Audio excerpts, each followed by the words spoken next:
Là, bon, oui, Michael, oui, ok, donc on va aller doucement, on va faire ça vite, hein? Faut te merci. calmer. Ouais. Ok.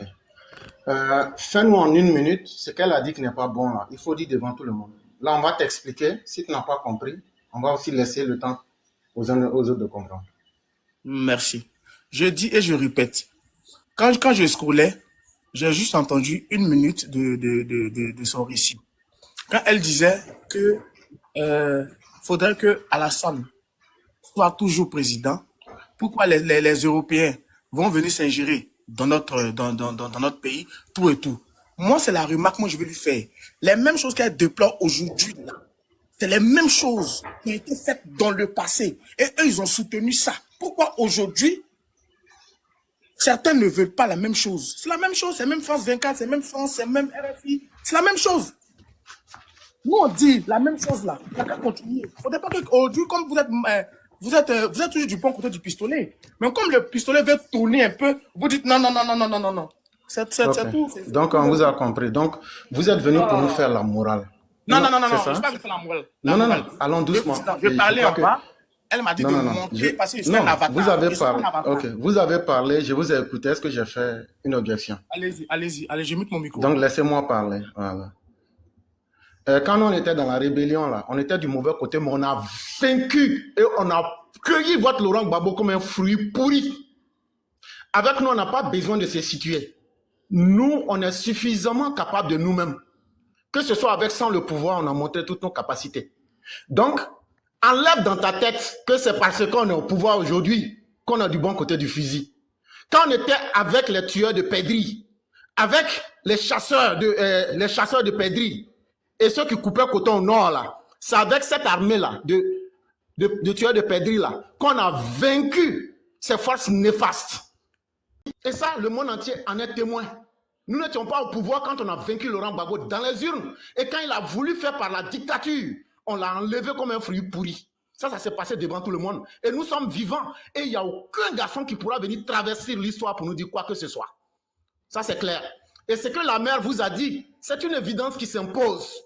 Quand on regarde les politiciens en Côte d'Ivoire, donnez-moi aujourd'hui un politicien qui a travaillé comme le président Ouattara. Donnez-moi le nom d'un seul politicien qui a travaillé. Et on peut prendre aujourd'hui ce qu'il a fait en référence. C'est de cela qu'elle est en train de vous parler. Nous parlons ici aux hommes intelligents. Les gens qui ont la capacité de cogiter, d'ouvrir leur cerveau. C'est à eux que nous parlons. Et si Alassane Ouattara le veut, la Constitution, c'est une œuvre humaine. Et elle l'a bien dit ici. On va par référendum, ce qui est dans le respect des textes de loi. Est-ce que les référendums n'existent pas dans la Constitution ivoirienne? Elle n'a pas dit de faire un coup d'État. Elle n'a pas dit de transformer le royaume et le pays en un royaume. Alors qu'aujourd'hui, celui qui dit qu'il est le petit-fils des Baoulés est aujourd'hui en train d'utiliser le népotisme, la haine tribale pour s'imposer aux Ivoiriens. Le seul parti qui s'est identifié positivement en mettant ensemble toutes les colorations ethniques religieuses, le seul parti qui peut se targuer de n'avoir jamais agi contre quelqu'un à partir de son ethnie ou de sa religion, là, c'est le RHDP. Et donc, avec un tel parti, même s'il fallait 1000 ans, on va leur accorder ça. C'est ce qu'elle a dit. Et elle est restée dans le domaine du droit. Et si ça ne vous plaît pas, vous nous proposez une autre alternative qui est mieux que ce que nous disons aujourd'hui. Parce que le RHDP, ce que nous proposons là, c'est parce que les autres qui étaient là en 51 ans de gestion, ils n'ont rien fait. Je le dis bien et je le répète, les standards sont là, la réalité est là. Et aujourd'hui, là, les observateurs qui sont mieux aiguisés que vous et moi reconnaissent aujourd'hui que la Côte d'Ivoire est sur la bonne pente. Et nous ne pouvons souhaiter que la Côte d'Ivoire reste sur cette belle pente-là, plutôt que d'être dans l'esbrouf et dans l'amusement. C'est ce temps-là qui est terminé. Voilà ce qu'elle a dit. Et si ce n'est pas clair pour vous, vous pouvez aussi aller ouvrir votre panel et vous dites aussi carrément le contraire de ce qu'elle a dit. Mais ici, nous sommes des gens qui sont dans leur propre vision et nous allons être maîtres de nos pensées et nous nous assumons pleinement. Donc voilà ce que j'avais à te dire. Là, vraiment, tu m'as convaincu. Vraiment, parce que moi-même, je reconnais que je suis dans les 95% de la population qui veut que le président soit toujours au pouvoir. Mais, vu qu'il a un bilan irréprochable, vu que vous voulez que tout soit changé en un royaume, je suis d'accord. Est-ce qu'il peut permettre que tout le monde se présente? On va voir quelque chose un peu, s'il vous plaît. Ok, ok, il n'y a pas de problème. Ça, c'est encore avec beaucoup de plaisir. Voyez-vous, est-ce qu'en Côte d'Ivoire, il y a des lois, mais il n'y a pas de loi? Il y a des lois.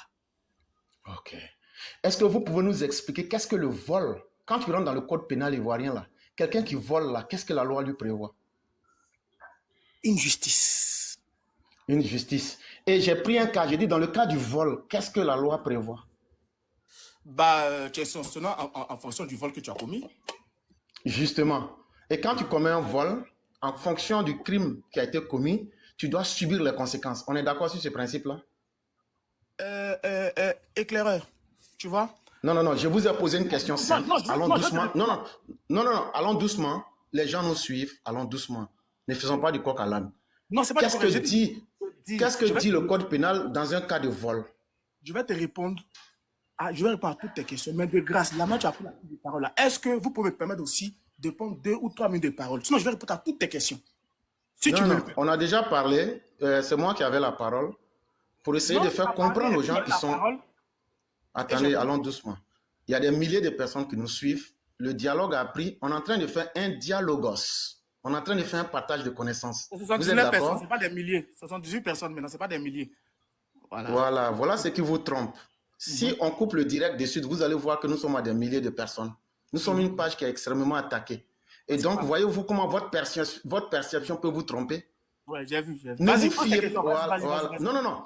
Non, mais il faut que je vous dise que votre perception là n'est pas la réalité du monde. Les 79 personnes que vous voulez là, je vous mets au défaut, on coupe le direct dessus, on vous présente le nombre véritable, vous allez voir que ce sont des milliers de personnes. Tapez sur Google, code pénal ivoirien, cas de vol. Et... Ok. Maintenant, dis-nous, est-ce que Laurent Gbagbo a braqué la BCEAO mais ne l'a pas braqué? Je te remercie. Merci. Non, j'ai une prise de parole maintenant. Mais c'est une question, je dois répondre par oui ou non. Si Laurent Gbagbo a braqué la BCEAO ou il ne l'a pas braqué, vous nous dites qu'il n'a pas braqué ou mais il a braqué, c'est tout. Ma conscience me dit de dire la vérité. Il n'a pas braqué. Ok, il n'a pas braqué, il n'y a pas de problème. Mais vous vous souvenez que il y a 300 milliards qui ont été enlevés des coffres de la BCEAO. Vous vous souvenez de cela en Côte d'Ivoire, sous la gestion de Laurent Gbagbo? Ok, de la manière tu dis, il y a le code pénal là. Et puis c'est visible à tous là. Non, non, non, allons doucement, allons doucement. Est-ce que Laurent Gbagbo, même dans sa dernière interview avec Alain Foka, est-ce qu'il n'a pas reconnu qu'il a envoyé les catinans et des gens aller à la BCEAO pour prendre de l'argent? Montrez-nous, parce que la BCEAO n'a jamais démontré ça. Frère, je te pose une question qui est claire. La dernière interview que Laurent Gbagbo a réalisée avec Alain Foka, Alain Foka lui pose la question. Ça ne date pas de 1000 ans, ça date de cette année, s'il vous plaît. Okay, si vous êtes mal renseigné, c'est un autre cas. Laurent Gbagbo lui-même dit que c'est lui qui a... Oui, c'est vrai. Non, n'allez pas dans mes sens. On va dans le sens de la réalité. Que c'est lui qui a nationalisé la banque, la BCEAO de Côte d'Ivoire, et il a demandé que les Katina y entrent. D'accord. Il a reconnu ça devant tout le monde. Maintenant, la question que je pose là, supposez qu'on ait un puits dans le village et que c'est l'ensemble des villageois qui ont mis de l'argent ensemble pour créer ce puits-là. Est-ce que ce puits-là appartient à quelqu'un? C'est au village. Voilà, donc c'est un bien communautaire. Ouais. On est d'accord? Parfaitement. Et si maintenant, un jour, le chef du village se lève et puis maintenant, il fait même mise sur cette pompe-là. Est-ce qu'il a le droit? Ok, donc tu es en train de nous dire que Gbagbo a fait un brigandage? Oui, je suis d'accord. Voilà. Parce que la BCEAO que tu vois là, c'est un bien de l'UEMOA. C'est un bien de l'ensemble des pays qui appartiennent à l'UEMOA. On est d'accord sur ça? Bien sûr. Et donc, on ne peut pas, quelque chose qui ne t'appartient pas là, tu ne peux pas nationaliser. Un matin, j'allais au conseil des ministres et j'apprends par la radio qu'un certain nombre de banques ont fermé et que tous les dirigeants sont partis hors du pays et c'était la fin du mois. Donc les salaires étaient déjà positionnés. Donc il ne fallait pas que les banques ouvrent. Donc j'ai décidé, arrivé au Conseil des ministres, de nationaliser ces banques-là et d'y affecter illico presto des Ivoiriens. Et donc, en agissant autrement, c'est du brigandage, comme tu l'as dit. D'accord. Et donc, quelqu'un qui commet un acte de brigandage, cet acte de brigandage, c'est qualifié d'un acte d'indignité. C'est qualifié d'un acte, et ici, c'est de l'argent qui a été soustrait. Il y a 300 milliards qui ont disparu. 300 milliards. 300 milliards qui ont disparu, selon les rapports qui ont été faits par la BCEAO elle-même. Et la Côte d'Ivoire, qui est membre de l'UEMOA, avait deux choix. Soit on laisse la forfaiture prospérer, ou bien on assume notre responsabilité. Et donc, voici ce que l'État de Côte d'Ivoire a fait. L'État de Côte d'Ivoire, dans un premier temps, a payé, le régime d'Alassane Ouattara a repayé les 300 milliards. D'accord. Ça fait un. L'acte de brigandage, comme vous avez dit, que Laurent Gbagbo a posé là. C'est Alassane Ouattara qui est venu nettoyer la saleté qu'il a posée. Je dis, c'est le chef du village dont tu parlais, l'exemple. Moi, je n'ai pas dit Laurent Gbagbo a fait un brigandage. Mais ce que je suis en train de te dire, c'est ce qu'on appelle ici, la similitude. Pour mieux te faire comprendre une situation. Sinon, si tu veux, je te redis les mêmes choses. Et ça sera la même conséquence. Laurent Gbagbo, quand il s'en va, soit dit-on nationaliser quelque chose qui n'appartient pas à la Côte d'Ivoire, c'est du vol. D'accord. Et donc, en posant ce acte-là, ce acte produit naturellement des conséquences. Et ces conséquences-là, qui les assument? C'est l'ensemble des Ivoiriens qui les ont assumées. Parce que l'argent qui a été soustrait là, c'est l'État de Côte d'Ivoire qui a payé cet argent. Mais c'est l'argent des impôts et de la contribution de chacun des Ivoiriens. Et donc, c'est encore un acte injuste de plus que Laurent Gbagbo vient de poser à l'ensemble des Ivoiriens. Est-ce qu'un homme... Écoutez-moi. Supposez maintenant que tout ça soit fini et que dans un concours de circonstances, le monde entier ait reconnu Laurent Gbagbo comme celui qui avait gagné en 2010 et qui devrait conduire les destinées de la Côte d'Ivoire. Est-ce que Laurent Gbagbo pouvait venir encore attirer les investisseurs pour leur dire de revenir en Côte d'Ivoire parce que la Côte d'Ivoire est un pays sûr, malgré que j'ai déjà fait le braquage, mais ayez confiance en la banque? Est-ce que les investisseurs sérieux allaient faire confiance à la Côte d'Ivoire? Tu m'as posé une question, je vais te dire pourquoi chacun d'eux ne peut pas être candidat en Côte d'Ivoire. D'accord, merci. Vas-y. Ok. Ton Tidiane Thiam que tu ne veux pas qu'on touche là, ton Tidiane Thiam là, quand il est venu au PDC, qu'est-ce qu'il a dit à Maître Chrysotome? Quand on lui a demandé, est-ce que tu penses que tu es éligible? Qu'est-ce qu'il a dit à Maître Chrysotome? Moi, je ne sais pas où. Moi, je ne le suis pas. Voilà. Donc, quand tu es un ignorant que tu ne sais pas là, quand tu arrives sur cette plateforme-là, nous, on va te redresser. Parce que l'avenir de la Côte d'Ivoire, nous, là, ça nous tient à cœur. Vas-y, redresse-moi. Attends, ferme là. Comme tu dis, tu ne connais pas, je vais t'enseigner. Comme tu es un ignorant, un analphabète, je vais t'enseigner. Quand ton Tidiane Thiam que tu ne veux pas qu'on touche là, quand il est venu en Côte d'Ivoire, ses plus proches collaborateurs, ceux qui doivent vendre son image de marque, il y a Maître Blessy Chrysotome qui en fait partie. Il y a Ousmane Chérif qui en fait partie. Il y a Ange Dagaré qui en fait partie. Il y a le vieux Kopli Boni qui en fait partie. Nous sommes encore vivants. Ils lui ont demandé, est-ce que toi là, ta nationalité là, il n'y a pas un problème dessus pour que tu puisses être président de la République en Côte d'Ivoire? Il a envoyé ces personnes pour expliquer aux Ivoiriens, aux militants du PDCI, que lui, sa nationalité là, ne souffre d'aucun a priori. Et que lui, il peut être candidat et ça sera comme une lettre qui passe à la poste. C'est à toutes ces implications morales et humaines qu'il faut penser avant d'agir. Et il faut quitter dans les sentiments personnels pour mettre le poids du réel en face de chacun. Ouais, on doit quitter. Voilà ce que nous sommes en train de dire. Que nous souhaitons aujourd'hui avoir de façon illimitée et infinie des dirigeants qui se respectent eux-mêmes, des dirigeants qui ont de l'honneur dans leurs actes et des dirigeants qui peuvent inspirer confiance. Et c'est ce qui a manqué à la Côte d'Ivoire pendant trop longtemps. Et c'est ce que nous sommes en train d'expliquer et c'est ce que la mère était en train de vous expliquer. Non. Tu as dit, ma question que j'ai posée là, tu as tourné, mais tu ne m'as pas répondu. Okay, pose la question. Non, pose la question devant tout le monde, je vais répondre. Mais c'est ça, j'aime de la poser maintenant. Je dis, Hein? Donc, tu n'avais pas posé la question. Si, j'ai posé la question, mais je te repose la question parce que tu n'as pas compris. Ok, bon, pose la question. Pose la Tu question. vas passer d'abord par le braquage pour me dire pourquoi Voilà. on ne peut pas mettre Laurent Gbagbo sur la liste. Non, j'attends à ce que tu me dises maintenant. Justement, c'est ce que je suis en train de vous expliquer. Le code pénal ivoirien dit que quand quelqu'un vole là, on le met en prison. Et quand tu vas en prison là, tu perds tes droits civiques et politiques. D'accord. Et au nom de cette réalité, et en conséquence des actes posés par Laurent Gbagbo, c'est ce qui a fait que lui, il a été retiré de la liste parce que volontairement, il a commis du banditisme, du vol, et donc il a été retiré. D'accord. C'est aussi simple et clair que cela. Parce que je t'ai bien posé la question s'il y a des lois en Côte d'Ivoire. Les lois, on ne les met pas dans un pays pour faire plaisir à quelqu'un ou même pour être contre quelqu'un. Ça fait un. Deux, Tidiam Thiam. Okay. Non, pardon.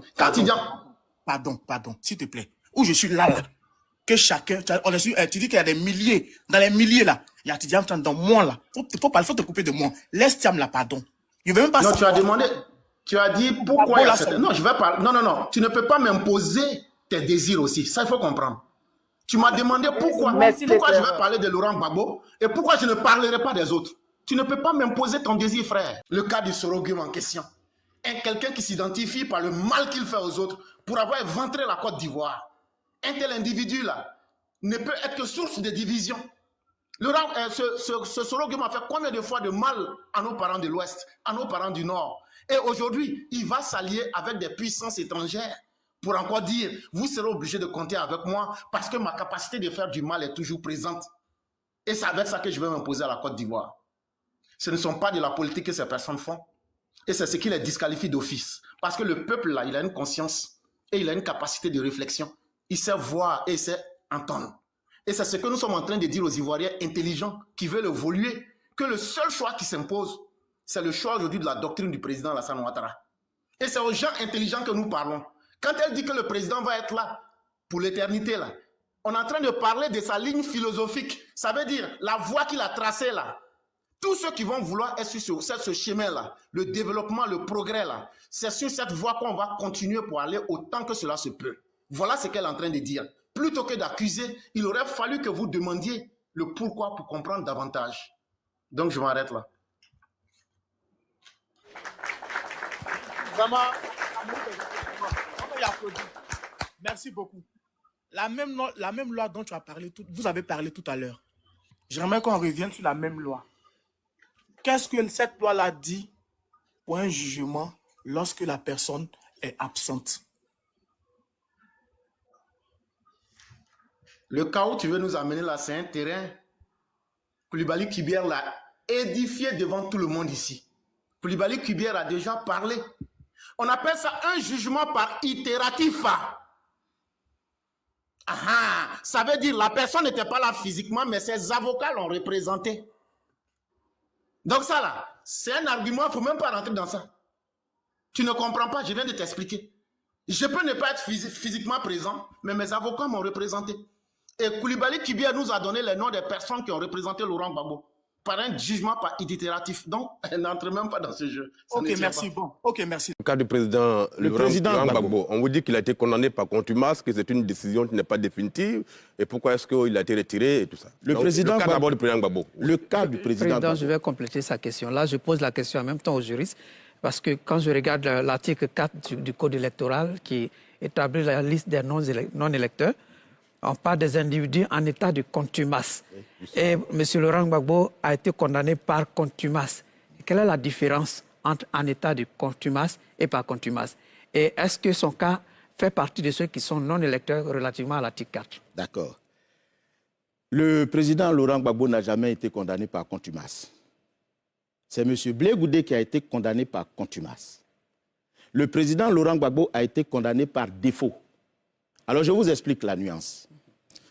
Il est poursuivi pour des faits délictueux, des vols en réunion à main armée avec effraction. Finalement, il y a eu une réqualification. Il s'est rendu donc complice de ces faits. Il est bon que je précise que je n'ai pas qualité pour apprécier le contenu de la décision. Ce sont les effets de la décision dont je parle. Alors ici, Monsieur le président Gbagbo a été donc condamné pour ces faits. Mais n'étant pas présent, il a été condamné par défaut. Défaut veut dire qu'il n'était pas présent, il n'a pas eu connaissance de la procédure.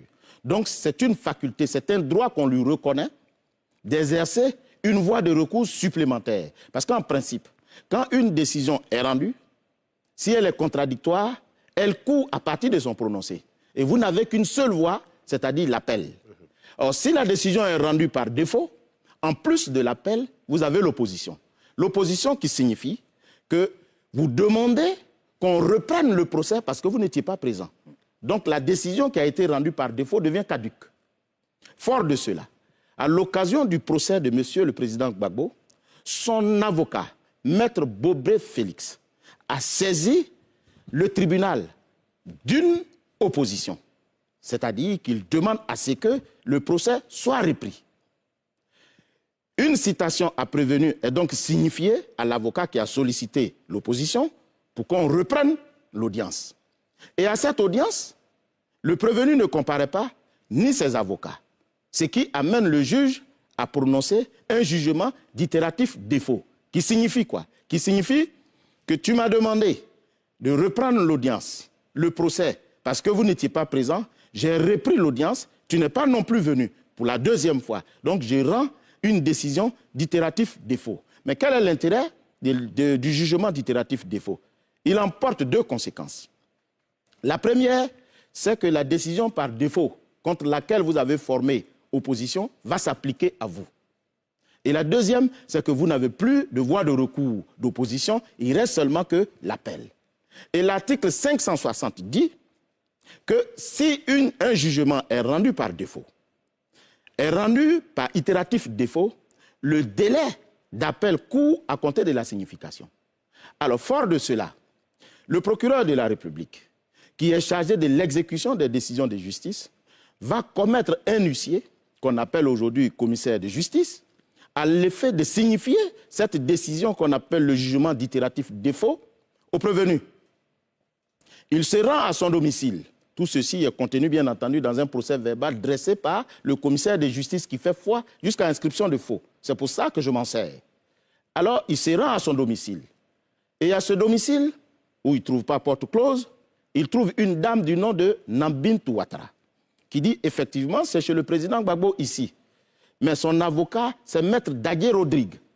Il faut vous référer à ce dernier. Voilà son numéro. L'huissier, le commissaire de justice donc, rentre en contact téléphoniquement avec Maître Dagué, qui lui dit « Oui, j'ai été l'avocat du président Gbagbo, mais je ne le suis plus. Désormais, adressez-vous à Maître Maintenon, qui est l'avocat de M. Gbagbo. » Ce faisant, l'huissier se transporte au cabinet de Maître Maintenon, où étant et parlant, il le reçoit. Maître Maintenon le reçoit, et l'huissier lui dit ceci. « Maître, êtes-vous l'avocat de M. le président Gbagbo ?» Il répond sur interpellation.